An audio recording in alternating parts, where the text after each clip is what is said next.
குறைந்த விலை நிறைந்த தரம் தங்கள் தேவைகள் அனைத்தும் ஒரே இடத்தில் ஜெயச்சந்திரன். கிளாம்பாக்கம் பேருந்து நிலையத்தில் நள்ளிரவில் போதிய பேருந்துகள் இல்லாததால் பயணிகள் கடும் அவதியடைந்தனர்.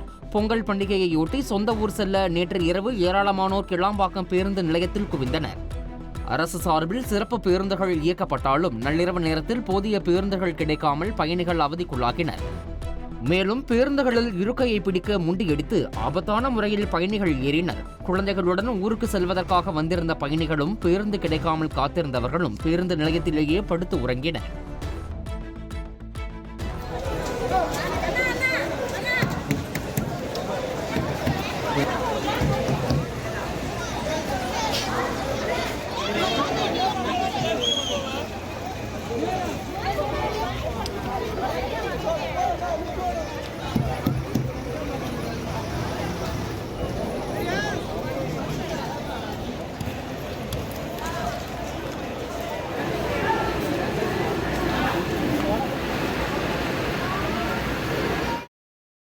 கும்பகோணம் தஞ்சாவூர் எந்த பஸ்ஸுமே கிடையாது. காவல்துறை அங்கே போய் பஸ் மறைச்சதுக்கு என்ன பண்ணாங்க, காவல்துறை வந்து அழைச்சிட்டு போனாங்க.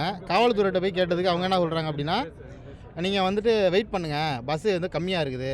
ஆனால் வெளில போய் பார்த்தா ப்ரைவேட் பஸ் எக்கச்சக்கமாக இருக்குது. 2 மணி நேரமாக நிற்கிறேன், நான் ஒரு பஸ்ஸு கூட வரல. நாங்கள் சரியான ரெஸ்பான்ஸ் அதிகாரி கொடுக்காம இருக்காங்க. ஒயிட்டு யூனிஃபார்ம் போட்டுறவங்கள போய் கேட்டோம்னா எனக்கு தெரியவே தெரியாது. கும்பகோணம் அங்கே போய் கேளுங்க, அங்கே போனால் யாருமே இல்லை. நாங்கள் பஸ்ஸை மறைச்சோம்னா காவல்துறை வந்து எங்களை வந்து அடக்குமுறை பண்ணுது.